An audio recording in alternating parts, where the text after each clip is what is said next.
माँ की अनमोल ममता की कहानी, अ हार्ट टचिंग स्टोरी।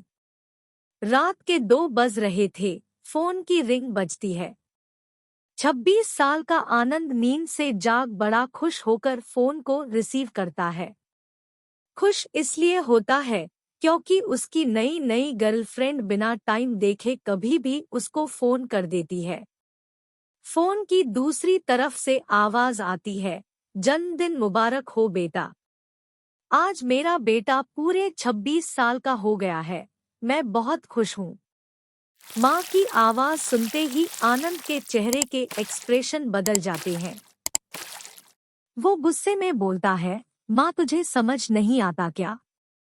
इतनी सी बात के लिए मेरी नींद खराब कर दी। यह बात तो तू मुझे सुबह भी बोल सकती थी। इतना कहकर वह फोन काट देता। थोड़ी देर बाद फिर से फोन की रिंग बजती है। आनंद फिर से फोन उठाता है और इस बार फोन पर पापा होते हैं। आनंद इस बार आराम से बात करता है। थैंक यू पापा, आपने मुझे बर्थडे विश करने के लिए फोन किया, वो भी इतनी रात को।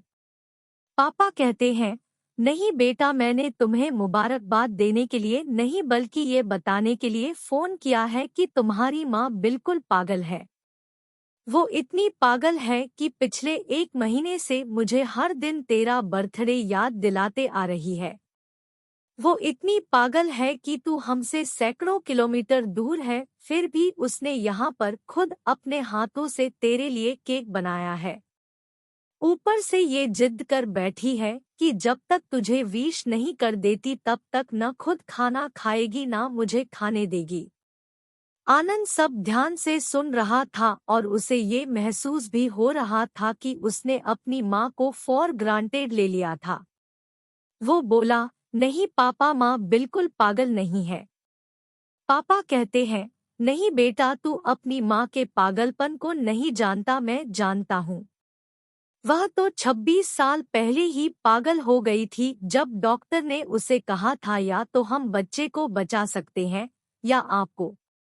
उसने बिना 1 सेकंड भी सोचे बच्चे को बचाने का फैसला ले लिया और मुझे भी कसम देकर उस फॉर्म पर साइन करने के लिए मना लिया था जिस पर लिखा था उसकी जिंदगी इस ऑपरेशन से खतरे में और अगर उसे कुछ होता है तो उसके जिम्मेदार डॉक्टर नहीं होंगे। अब तू ही बता, बिना तुझे देखे जो औरत तेरे लिए मरने को तैयार हो जाए उसे हम पागल नहीं कहेंगे तो क्या कहेंगे? इतना कहकर पापा ने भी फोन रख दिया। आनंद ने भी अब यह महसूस किया था कि वह जो कर रहा था वो भूल नहीं, गुनाह था। हाँ, एक बार किसी इंसान को दुख दो तो कोई बात नहीं, लेकिन भगवान को दुख देना गुनाह ही होता है। और माँ भगवान से कम नहीं होती। पश्चाताप के आंसू उसकी आंखों से बह निकले। सवेरा होते ही आनंद अपने घर की ओर रवाना हो गया अपने माँ बाप से माफी मांगने के लिए। घर पहुंचते ही उसने पहले माँ से माफी मांगी जिसने उसे गले से लगा लिया। फिर वह अपने पापा से माफी मांगने लगा।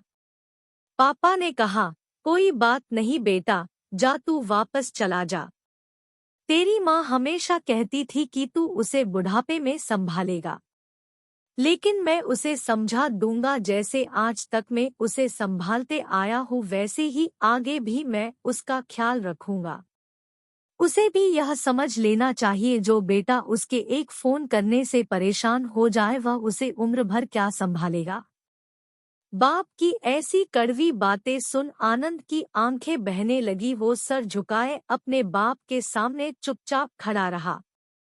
अपने बेटे को परेशान देख माँ आगे आती है और पापा को कहती है, जाने दीजिए, माफ कर दीजिए, हमारा ही बेटा है।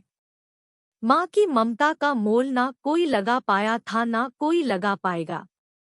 9 महीने प्रसव की पीड़ा सहन करके हमें नई जिंदगी, नई दुनिया में लाने वाले माँ ही हमारी हर गलती को माफ कर सकती है।